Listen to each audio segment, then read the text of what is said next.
Hello, ladies and gentlemen, and welcome to another edition of the Daniel Hendrick Experience. Boy, am I glad you're here today. We have a super show, and we have a superstar on the podcast with us as well. A legend in the opera world, Mr. Jon Fredric West is with us. He was hailed as the perfectly cast and most vocally convincing Siegfried ever in an opera house. Jon Fredric West has established himself as the world's foremost interpreter of the title role in Siegfried. You know what? He has sung this at the Metropolitan Opera and all over the world, as well as many other leading tenor roles. I am super excited to talk to him. He has a wealth of vocal knowledge, technical knowledge, history of the world of opera, and I just can't wait to get to him. But before we do all of that, just remind you, go to danielhendrick.com. You can find all the podcasts there, and also you can pick up my book called Know You Know. It chronicles my life story.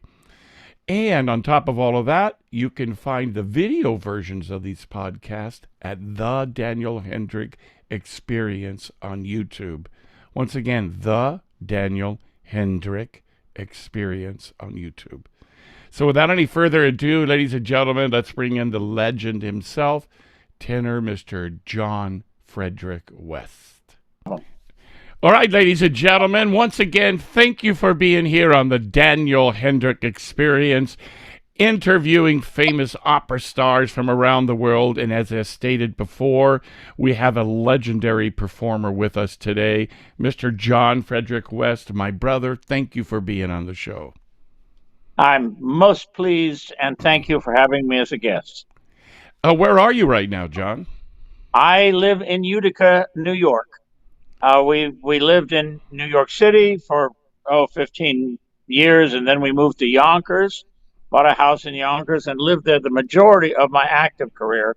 And then toward the last decade, we realized that this family that was still extant on this earth all lived up around here. And we decided, let's make the jump so we can experience some family time before it's too late. Okay. And I'm glad we did, because it was too late within 3 or 4 years. And I've lived here ever since, and I'm very happy here. It's a wonderful place after visiting all the big cities in the world and putting up with the traffic and the people and the blah, blah, blah. Up here, it's just heaven. So that is wonderful. So, Jon, how did you get into this crazy opera business? What was the story? What prompted you? Were you started in the church or school or? Well, all I can tell you is what my mother told me. And she said that I was singing from the time I was 3 on up, whenever I do chores, whenever I play. Now, I don't remember that, but I do remember when I started to learn about music because I wanted to be a conductor, or so I thought. That was around 6 years old. And I do remember as I was studying violin and percussion and piano, and I was constantly singing. And so it led me, my father died, unfortunately, when I was 12 years old, and it led me to join the Dayton Rotary Boys Choir, which was an excellent organization. And I came in and I sang for Mr. Wilson, Dr. Wilson, who later became my dear friend and mentor and a surrogate father to me. And so I then, as an adult, I called him Jim, but for now I'll call him Mr. Wilson. So I sang, and I sang as a baritone because I always had a lot of richness to my voice that was always there, even when I was 12 years old. And he said, well, son, I want you in the choir, but you're going to have to come in as a tenor. And that's how it started. And he trained me, and early on, even when I was 15, he heard that I was going to be an heroic tenor at some point, and he pointed that out to me. And for me, that was a tragedy, because what's a kid from Dayton, Ohio know about German music, especially Wagner? Very little. And I'd grown up reading the Caruso and the McCormick and the Beniamino Gigli biography, so that's what I wanted to be, the all-purpose Italian-French tenor. So as people kept saying, you're not that, you're a German Slavic tenor voice, and that's the way it is. Grow up and accept, smell the coffee, and make lots of money. And it took me a while to come around to that. Frankly, I didn't want to leave it, but frankly, when Zubin Mehta finally heard me at 32, and he said, "I think I want you for the Gore leader. I want to work with you for the next year and a half, once a week, once a month for a week." And he said, "But I want you to know, I would never hire you for anything in the Italian repertoire except maybe an Otello and Pagliacci, and that's it." So with that, that completed the advance into the knowledge that I was at that point I was certainly a dramatic tenor, well on my way to being a dramatic Helden tenor. So Wow. it was like preordained. I mean, to answer your question most succinctly, it was preordained. It was always there. It was. I mean, I don't know if God put put a thing in my heart and my brain that said you're a singer and that's all there is to it. Because that's the way I felt, and that's the way I acted, and that's the way I've comported myself all my life. Wow, that's wonderful. So, along that kind of note, do you think that there was a plan from the time you were born to be that guy? Well, that's pretty deep metaphysical. uh, I I believe I'm a believer because I believe that if there isn't a God, there should be. Because that's where we certainly not that the church has ever held to the Ten Commandments, because after all it says thou shalt not kill, and of course the church has done that all the way through. So I don't believe in the church, but I do believe there is a force, and that force, because we're at an ever expanding universe, I don't see how that could be possible without something that has created that. So does it filter down to me little, and I don't say this uh, uh, snidely or anything. I know what you mean. Does it filter down to me? I don't know, but I would like to believe so. Because again, this was never a question. I believe, in a way, I kind of believe a little bit in the Jewish concept of the guf, the GUF, where souls are kept before they are born. Mm-hmm. And I believe that was instilled in me, that I had a chance and a choice to take the road of beauty and love for my fellow man over anything else, and that's the road I chose. So I believe it's preordained, yes. Beautiful answer. And following all of these years, by the way, it's an honor to meet you. Even back in the day when I was singing all over the world, you were always a topic of discussion in the opera scene. So that is cool. But, I do believe there is something to that. And I just want to get your thoughts. Not every time, but many times in my career, there would be moments that everything seemed to be working so perfectly. The audience was there. The orchestra was there. The singers were there, and it just felt more than human. It felt transcendent at some level. Did you ever experience anything like that? How could you not? How could you not live over and over again through the funeral march of Siegfried and Götterdämmerung without feeling that, when you knew that the last two things you just sang, Siegfried and Götterdämmerung, went so right, and everything was right. And so I always felt that that it was transcendental in that nature. Now understand, I do not believe that I was operating on some level that I could not, because you see, I believe God gave me everything that I needed, and all I had to do was work. So if I did the work, then I could attain the transcendence occasionally that He gave me that chance for. Wow. Loving that. I had no idea we were going to go down that road, but that's very, very cool. Okay So, with me. for me, when I was 16 years old, I heard Mario Lanza sing, and Ah, I was raised in a steel town of 27,000 people. I had never heard opera. And anyhow, after hearing Lanza sing, a few weeks later, after obsessively listening to him every day, I went to my dad. I said, "What is that music, Dad? Doesn't sound like anything from the church." My dad, being a steel worker, said, "Well, that's opera, son. Pretty great, right?" I'm like, "Dad, I want to be an opera singer." And so Mario Lanza was the force that imbued something into me that made me want to be an opera singer. Did you have an idol like that growing up, a singer, or you bet. It was Caruso, Enrico Caruso. I had not bad? Caruso on every day, literally before I would go to high school, because we had a chamber choir that rehearsed at 7:30. I would put on Caruso at 6:30 in the morning before I left to get my daily lesson in, if you will. Mm. And so I grew up with Caruso as the primary, and after that, McCormick and Gigi and Lanza too, and most of the great singers.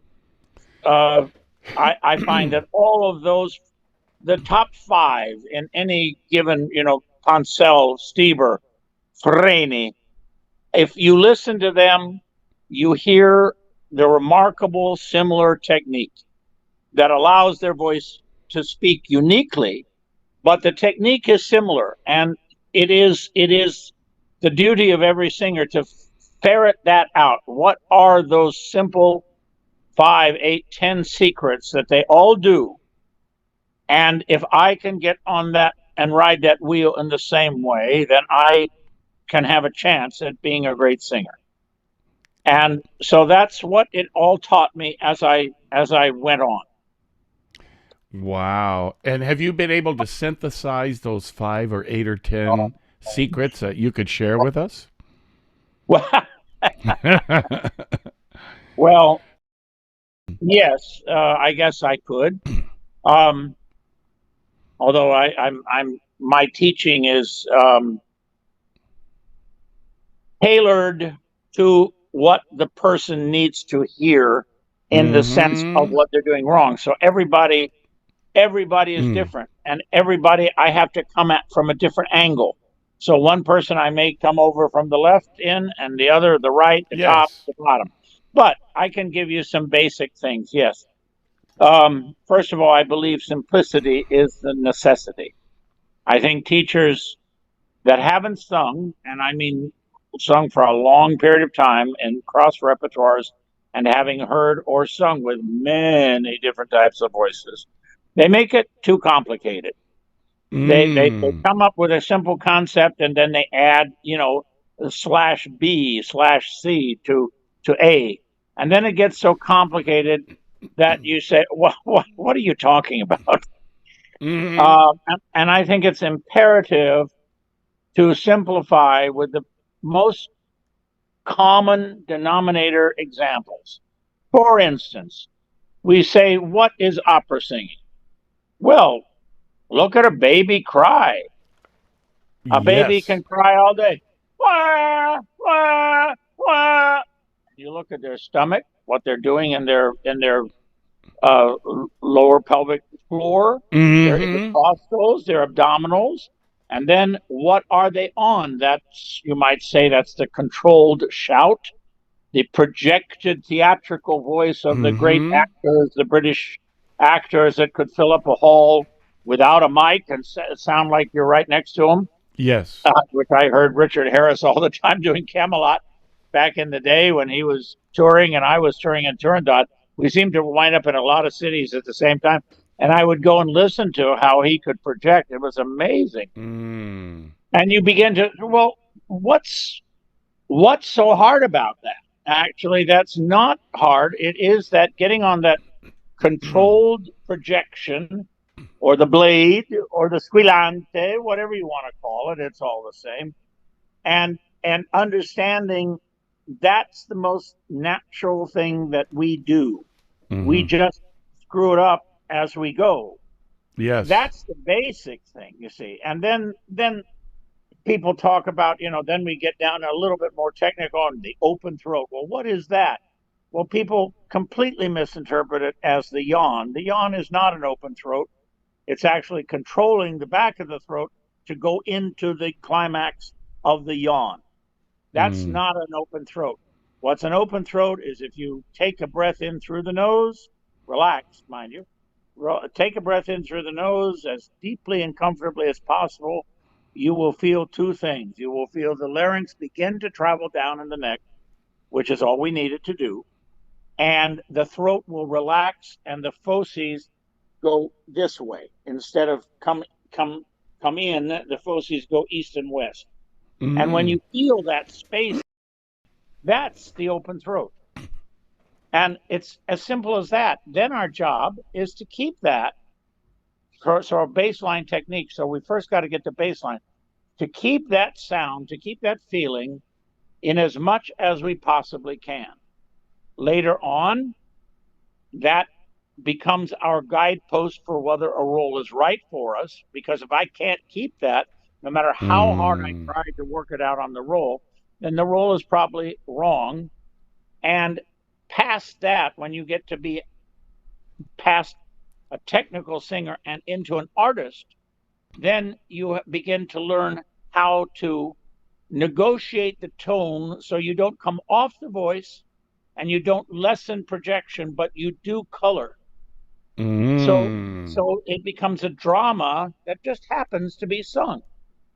Because after all, if I say I hate you, but I love you, I change my timbre, but I don't change the placement of my voice. Mm-hmm. And so those are probably the most baseline, simple thoughts that I can give anyone. Mm-hmm. And past that, you have to work and work and work and listen, listen, listen. Every student I have, I say an hour and a half listening. And thank God we have YouTube. I mean, I used to go down to the Dayton Public Library Right. and have, big wads of records that I was supposed to return in 2 weeks. And of Mm-hmm. course, I didn't. So I always Uh-huh. owed the Dayton Public Library lots of money. and so I had to do that. Now we have YouTube. I mean, there's no excuse in this business for laziness anymore because you can put it on while you're having breakfast, whatever. And listening to what Corelli did, listening to what Tucker did, listening to McCormick before he had his um, uh, tonsillitis attack, and Caruso, Pansel, Freni, Stieber. My God, was she a great soprano? I mean, possibly the greatest American soprano of the 20th century. And Mm-hmm. you listen and look at what they do, and you say, well, why am I not doing that? Duh, Yes. duh. Right. Uh-huh. Hello. Right. Yeah, and it usually sounds there's a root that is so natural in the sound. Yeah, Like the baby's cry. correct. Correct. And David Jones puts it a nice way. I like how he talks about the balance, finding that balance of the of the pressure support, or we'd say appoggio, and then having the tone to be realized that it is laryngeal in nature, as Corelli always said.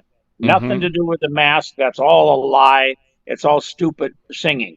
The laryngeal nature of the double O that constantly has sound, and then up here we choose the vowel. So that's like choosing the frame on a painting. So Mm. we see the painting through that frame. and the frame is a vowel. And a vowel is, what is the definition? I always remind my singers, the definition of a vowel is an uninterrupted passage of sound from the vocal cords to the outside.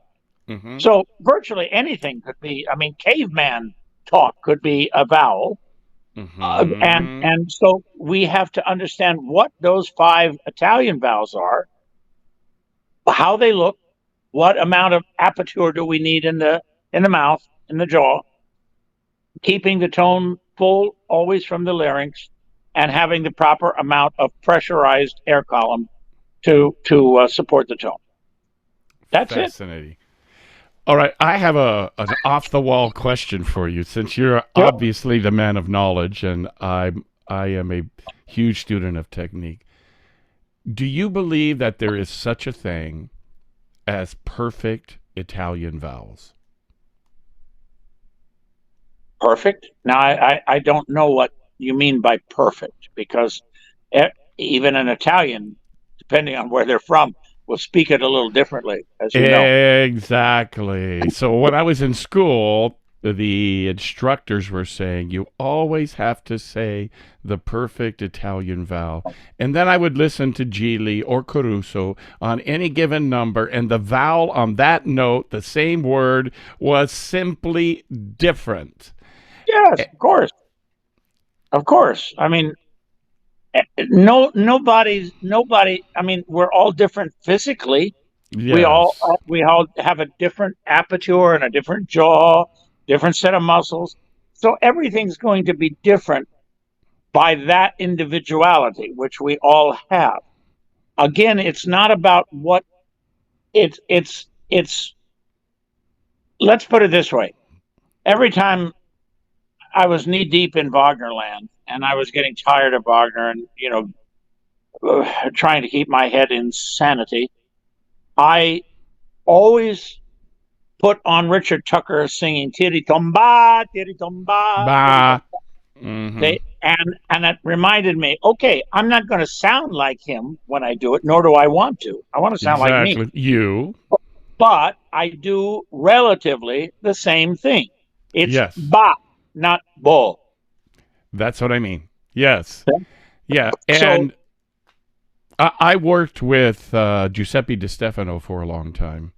And cool. yeah, and his thing was, he was known as like the pronunciator of Italian, right? He was the Yes, he model. sure did. As Pavarotti said, he was sensational. Yeah, His thing was not the vowels, but can you understand the words clearly precisely. in an Italian style? And he said, so But one if, time this vowel will sound this way in your voice, and you get through the passaggio, it's going to sound a little different on the other well, of side course, to because you make got it to cover. natural. You got to cover. Why do we cover? So the middle, so the high sounds exactly like the middle, Yes. and so that's going to change things. But if you pay attention to the vowel, you will be understood 70 to 80% of the time. Yes. Yes. And those singers, tenors, sopranos that you can't understand a thing, and yet you see them chewing the scenery, and you still can. The harder they chew, the less you can understand. And why do And that, sopranos get away with that? Like sopranos seem to be able to sing on any high note, and there's no words, but it seemed to be acceptable. Whereas tenors, you don't get away with that. well, I don't think it is acceptable. You see, I think even the great univowel singer, meaning Dame Joan Sutherland, Uh huh. came to realize that that was wrong. That she was led up the Ah. primrose path by her husband. Yes. And her mother hated Bonning, by the way. I don't, her mother thought he destroyed her voice, and that's when she started to, at 68, 69, started to re-record everything, Mm. because she realized those hooty sounds Right. that you're making were dreadful, and they were dreadful. So what? That she could do something with it. Well, we can all make our bodies do incredibly weird things if we work hard enough at it. That's the human body, Yes. extremely adaptable. But it doesn't mean it's good. And it doesn't mean that if I can't understand anybody's words 70, 80% of the time, then I know you do not understand your vowels. You do not understand taking the Italian setup and putting it to any other language. As Benjamin Gili himself said, if you sing in Swahili, you should use the Italian setup because it gets the clarity, the blade, the excitement in the hall. And so all languages that you sing have to be studied from the Italian concept, and then you begin to understand the differences with the semivowels. Of course, E to I. And Yes. where is I eat, but it is. See? And That's a tricky one. That yes. well, For it's many just people. an I vowel, and if you have you understand. Yes. It's just a jaw placement. That one is the jaw is the mandible is more closed, and the next one it's that much more open. So I had a quote or thought process from DiStefano I want to share with you and see what you Sure. think. He said, for instance, going up on ah, he said you keep that thought of ah and you feel what that ah is like in your low and mid voice. But as you go past the passaggio, you mentally keep that thought of that pure owl, but you let your apparatus adjust as it needs to adjust and not force it to say that same vowel exactly the way you did on the bottom. It's a good thought, and perfectly. I don't find that DiStefano did it. Uh-huh. He sang too open.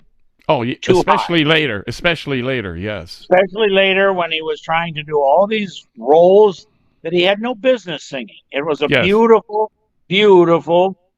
light Lyric. He was not an And- Otello. Oh my God!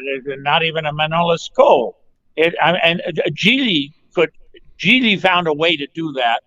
That was successful, even though it wasn't his voice.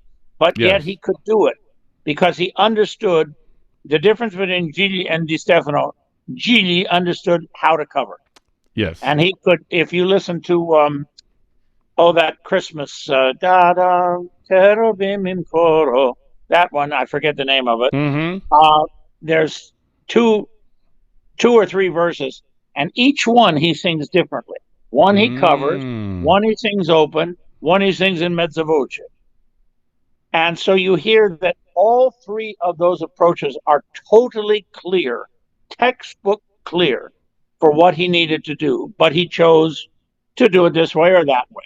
I don't find, unfortunately, that DiStefano understood that, and that's part of why that in the repertoire is part of the reason his voice went into decline so quickly. Yeah, he didn't understand the cover. You've got to understand what the cover.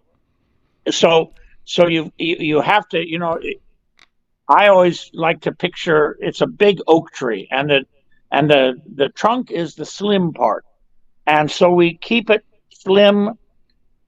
And once we get into the passaggio, we just feel it. It wants to go lower so that we're not screaming. Because if we sing the vowel as open as and as squealoed as the middle, then we're going to actually be screaming the top unless we cover. That's the point. That's the point and right there. And then we get up to the highest notes of A and above, and we feel that extra brightness come in. I like to call it the zygomatic expression, because we want to get the poumon off the zygo bone here. So that raises, that lets us find the blossom on the oak tree. In other words, all the leaves at the top going out to the sun. Got it. Yes. So we have three registers: chest, middle, and high, with an extra fomant that comes on for the highest notes. Now, I noticed that when you said chest, middle, and high, you didn't say chest, middle, and head voice. Is there a reason what you're thinking is about that? I don't like to. Head voice and chest are often misunderstood. And it's not one of those things that is all that complicated. I have to sit forward. Let me sit forward for this. Um, Please. if you realize where all of those things work, taking the breath in naturally, so on and so forth, where all of that works is when your head is in relatively a level position to the shoulders, meaning Mm-hmm. that we're largely parallel with the spine.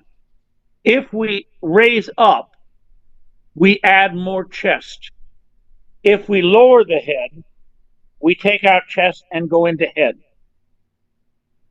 So it's really quite that simple. And you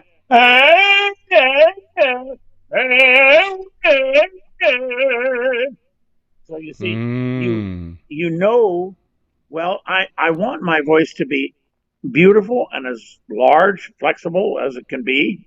So of course I'm going to sing with a blend of chest and head, which for tenors is generally thought of as 60% head voice, 40% chest. Mm-hmm. Just the opposite for a baritone. Mm-hmm. And so if you get in trouble, like a 5 act good enough or something, and you do 3 acts and everything, but you get hot and you realize you're getting a sore throat, and how are you going to get through that last act uh, when your throat is red hot, having nothing to do with singing? In other words, you're getting sick. Happened to me in Santiago, Chile. I got the swine flu down there the night before, Mm. and so I thought to myself, well, the only way I'm going to get through this is if I sing more from the head voice, which Okay. won't be the best singing I ever did, but it'll allow me to not dishonor myself and get through it, get my paycheck, and then I'll go to the doctor tomorrow. Caruso said the same thing with the last time he sang L'Elysir at the Brooklyn Academy of Music, and he popped that sack of blood pus that he had, and he started bleeding out the mouth, and they wanted him to quit. And he said, "No, just hand me the towels so I can absorb the blood, and I will sing everything from head and at least give him 1 act." Wow. And so you begin to understand. Well, that's a blend, and what I do, how I use that blend, where I cover for to soften down the voice for some art song, for instance. So I'm going to cover lower than I would normally cover because I want to pull down my voice in volume and heaviness. Or occasionally the opposite. Well, I don't need to cover that. I'm just passing through town. I'm not building a house here. I'm not going to live here. So I'm just passing through. So if that G is open, so la to up, so what? Mm-hmm. Did you? But again, all of those things are are blooms of the rose. And Mm. every time you make a new rose, it requires different feeding, different fertilizer, different everything. And so you have to get to know that from a master, someone who's done that and can Yes. say, well, there's three ways that the tenors have chosen to do that. And I can put on any three of those of the five greatest tenors, three of them do it about the same manner. Mm-hmm. And then you say, okay, all right, well, that's clear enough. I can do that. Or you come to some things that nobody does it the same way. So you realize that it's kind of a every man for himself. For himself, right? Well, in listening to Geely for so many years, he was an absolute master of that closing, covering, and then You bet. opening. And he would even do it on one note. He would have it Uh-huh. open and then close it towards the end for an incredibly gracious effect. As did Tucker. Yeah, As did Richard Tucker. Tucker. He Mm-hmm. he would start on a two, the Carmen, and he would start it out the two closed and then open it up the tone so it got bigger and stronger, and it was quite amazing. Wow. So for you, aside from Caruso, who was your favorite tenor, other than yourself, of course? Who was No, your I favorite? I was never my favorite tenor. Okay.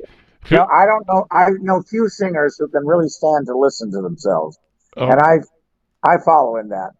okay. So if you're on a desert island and you only get to take one tenor's recording with you, who is that guy? Well, that's almost an impossibility. But Caruso, Caruso. Caruso accomplished more than any other singer, uh, a tenor. He accomplished all that we've been talking about. He accomplished. He could sing lighter. He could sing mezzo voce. He could sing as full and loud and dramatic Mm-hmm. as anything, and none of it hurt him. None of it hurt him. It always centered around a particular world of technique that he could connect the lines. Wow. So it would be Caruso finally. After that, the second would be Poncel and Freni. After that, it would be Corelli and Tucker.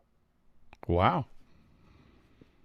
Wonderful. So, Two really big voices there. Well, you had a big voice yourself, so I get that. well, I think most of the voices, again, people confuse volume with timbre. Yes. When I first Yes. came to New York, there were people that were 70 and 80 that had heard John McCormick at one of his numerous recitals at the old Hippodrome. Mm-hmm. Now, when you realize there's pictures of McCormick singing, and they filled the stage, which was huge because it concealed an Olympic-sized swimming pool underneath. And so when that hall was filled, as it always was for a McCormick recital, it was 7,000 people. No mic. Mm. And these old duffers that talked to me said it sounded, when we were up in the balcony, it sounded like he was just 15 rows in front of us. That's amazing. Now, how big must have that voice been to carry like that, even though it was as light a timbre as any angel? So you don't, yeah, I'm sure you're going to answer yes to this. You don't equate loudness with bigness. No, I do not. And I No. think a lot of people mix that up because a guy can sound loud on stage with you, but it doesn't seem to carry. And let's say a Pavarotti type voice is going to be pinging at the back of the theater, even though it doesn't sound heavy or thick. Right. Correct. Correct. In fact, most of the biggest voices that I ever heard or sang with in rehearsal, you were kind of, where's the voice? I thought this was going to split my ears, and it's not by any means. And then, Right. then in the hall, the use of the squillante makes the voice grow. Mm. So the inverted megaphone, big, small, small, big in the hall. Ah, okay. Love that. Yeah. You know, So so I always found that if somebody sounded big in the rehearsal, watch out, you wouldn't hear them. And we yes. all know the certain singers that do that. Right. I sang with the great bass James Morris a few Oh times, yeah. and he did not ever have that big dark sound of a lot Uh-huh. of basses, but Right. that voice was had such a brightness to it as a bass Yeah. that it just filled any opera house we were in. It was quite You amazing. bet. You bet. He had a very good concept of the squillante in his voice. Mm-hmm. And of course, I sang with him a number of ring cycles and things like that. So yes, I agree with you. I also Yep. had the opportunity one time because I'm 6'3", right? So I always thought I was the tallest guy around in the opera scene. But I Yeah. did a Macbeth with Jerome Hines Oh yeah. and James Morris, and I was the shorty on the stage. Yes. Well, you can imagine in my prime, I was 5'8", and which back in the 1950s was not a bad size, but Right. 5'8" today is I look like a shrimp. So I always had to. They kept toward the last part of my career. They were pairing me with sopranos that were way too tall, like Deborah Pulaski and Luana DeVol. mm. And I just have to say, well, if you do that, we're going to do a love duet from afar where I send her kisses. I'm not going to go over and embrace her. And guess where my head's going to land on her Oh torso? boy, lucky you. Yeah. Good for you. Well, my friend, where was your favorite place to sing over this tremendous career that you've had? Oh,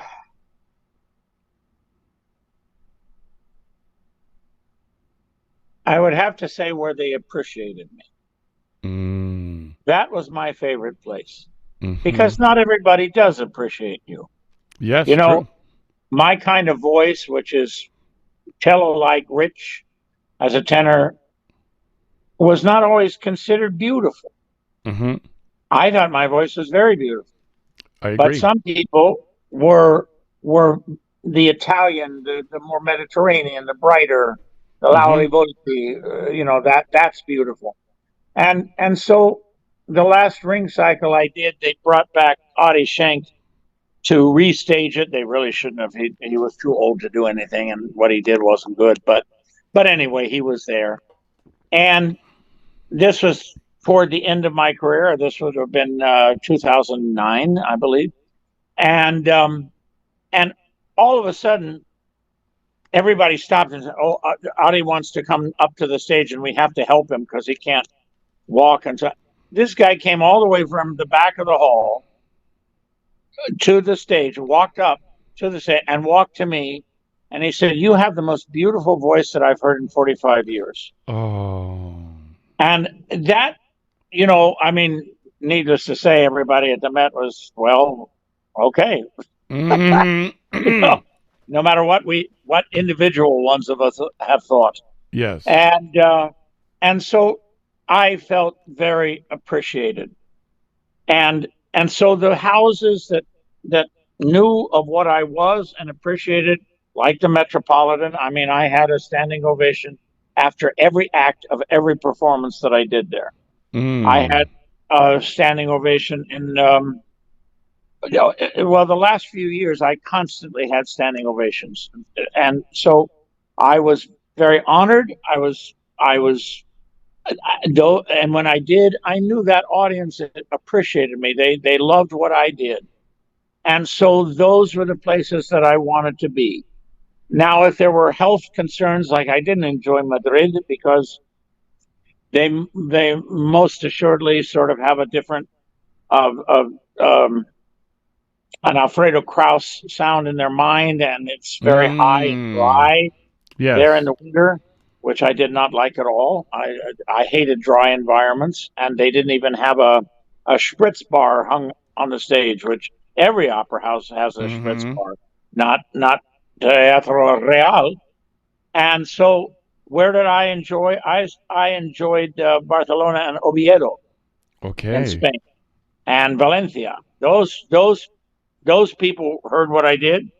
They liked what I did, and I liked them. Now, I'm not talking about the people. I'm sure the people in Madrid are wonderful human beings. Yes. So Yes. I'm not talking that. I'm talking what they knew in relationship to how they appreciated me, Yes. assuming that I sang well. Hmm. Got it. Well, speaking of you singing well, we have a recording of you singing Veste la Juba here, Ah, and I'd like to play it with your permission. sure. You bet.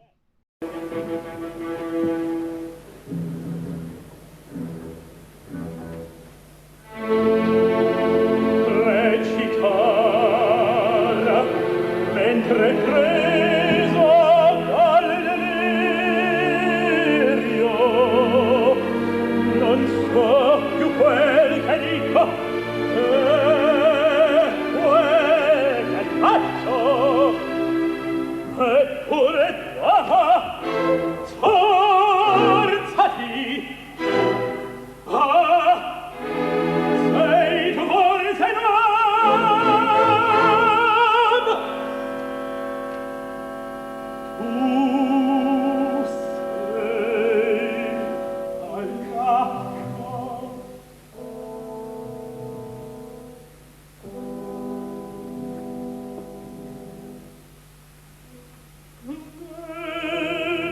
vesti la giubba e la faccia in farina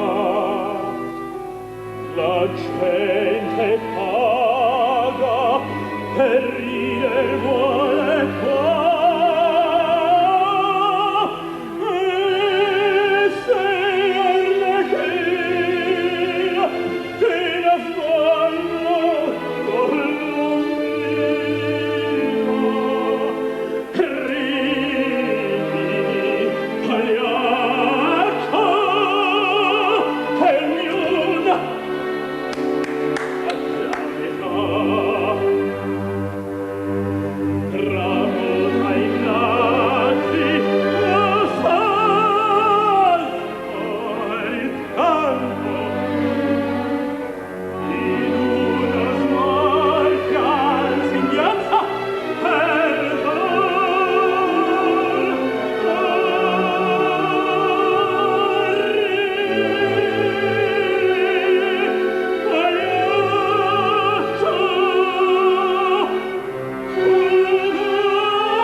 Bravo, my friend. Wow. Thank you. Bravo, bravo. I noticed a head position there very similar to Caruso in certain cases. Was that intentional or that you learned from him? I listened to him my teenage years all the way up. Mm-hmm. So whatever I learned, I did learn as an osmotic process. Mm-hmm. And um, Cagno was one of the Italian roles that I could sing from the very beginning. My first Cagno was I was 24 years old. Wow. And it became very clear to me that this was like mother's milk to me. For you, yes. Some of the more lyric roles that I had no business singing, but I thought I should, were pulling hen's teeth. But Cagno, when I first sang it, everybody, Eastern Shore Opera, Mr. Perdue, the chicken man, was the money man behind that opera company. And everybody said, "Oh my God, this is your role." You realize in the next 10 years this is going to become so. Again, as these rules change, when you're a lyric, you work up. But when you're a dramatic and you're starting out as a dramatic voice, you can't. Some of the most dramatic things that would cost a lyric singer, yes, actually are better for you. My best years on Otello were 32 to 44. Wow. Because I had the power, I had the sound, I had the strength of the body to do it. And as I got older, my voice went lower, not higher. So you see, it's when the lyric tenor that needs more meat on the bone, as it were, they have to wait until their voice is going downhill, but it's strong, still and rich to do some of these roles. That's why Tucker waited so long to do Cagno, and he was right to do so. It was a stunningly overpowering performance. But I was able to do that early on because that was where my voice belonged and felt really good. I mean, that just Gorlieder and Das Lied, I was 33. That's amazing. In my career, most of the people thought there was a school of thought in the opera community that everybody had to start light. And my voice never fit into that, and I would always strangle trying to sing Il Mio Tesoro or something. But doing Butterfly, for instance, was a piece of cake. Yeah. Well, frankly, and I'm not going to mince words, that's because voice teachers are a lot of people that don't know most of what they're talking about. I always compare voice teachers to mountain climbers. There's a whole lot of people that can get up to base camp, but most of them shouldn't try to go all the way up Kilimanjaro. There you go. And this is the same in the voice. The idea that you have to wait. First of all, they don't know their history. Go back to the Nightingales of the 1850s. All of them were in their teenage years, and they sung themselves. It's true that they sung themselves out in their teenage years and often came to grief by the time they were 25 and had to restudy. But nonetheless, they did. Rosa, who I studied with, by the way, when she was 78 years old, is 22 for 2 months during the summer. Rosa was 18 3 days into the original Spanish pandemic of November 3rd when she sang her Forza next to Caruso because Caruso had paid her, or he had paid her voice lessons because he heard her sing with her sister. What's interesting, Carmela was singing the soprano. Rosa was singing the contralto part at that time. Amazing. But Caruso heard that and said, "That's who I want. Let's train her." And of course, he had the power, as all singers had the power at that time.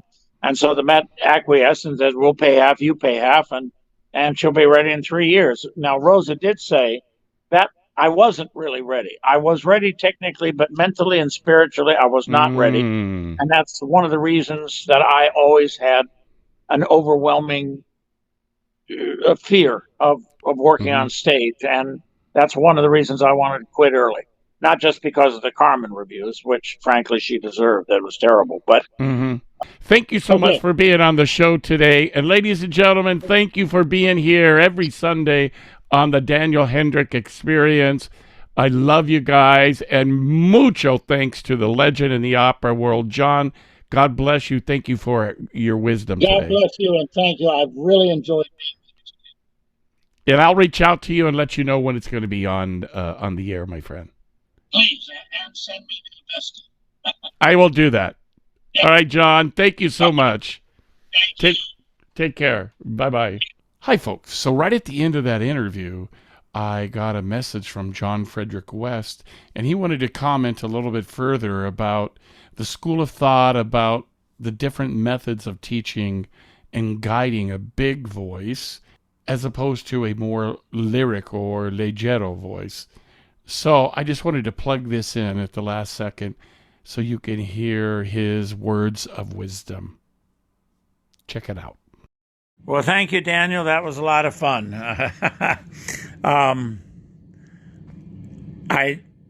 I just wanted to, I don't know if you can add it on or something, but I did want to just say that people, if they're singing the repertoire that their voice is designed for, can learn to sing very early, as Poncel, as Roberta Peters, as Siepi. All of these people were singing magnificently by the time they were 22, 23. And the idea that you can't is because voice teachers don't know how to guide the various and sundry voices. And that's the whole point. You can't have heard light lyric tenors and know how to guide a dramatic tenor, or vice versa. You've got to have had all of the menu, column A, column B, column C, and be able to understand what those voices are, what they need, and how it works. And that's a lifetime commitment, and that's why there are few masters or true people that really know. Anyway, I don't know if that can be added, but there you are. Okay, thanks again. I enjoyed it a lot.